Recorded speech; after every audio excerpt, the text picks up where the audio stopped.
Sziasztok! Ezúttal a fogyatékosságról fogunk beszélni. Bemutatom Poldi bácsi. Sziasztok, gyerekek! Én vagyok a Poldi bácsi. A hétvégén eljegyeztek. Most a kedvenc könyvemről szeretnék felolvasni nektek. A ló és csikója. Mutasd meg a csikó farkát. Ott.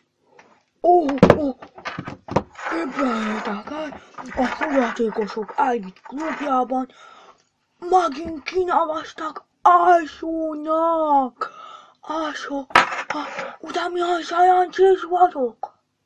Még azt szeretném mondani, hogy szülinapomra kaptam egy kis kocsit. A kis kocsi azt mondja, brrr, az nagyon gyors kis kocsi, brrr. Sziasztok, Poldi bácsi voltak. Következzen még egy fogyatékos.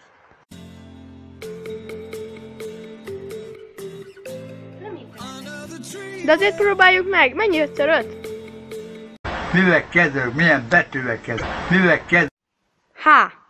20, Nem. 30, Nem. Pont a kettő között. 24. Ez tényleg reménytelen. Most pedig jöjjenek a gyors kérdések. Hogyan öltözködik egy fogyatékos? Így. Előke. Hogyan jójózik egy fogyatékos? Jaj. Ez nem jön vissza. Hogyan jár egy fogyatékos? Előke. Hogyan eszik egy fogyatékos? Nem. Milyen a csóró fogyatékos? A gyapest!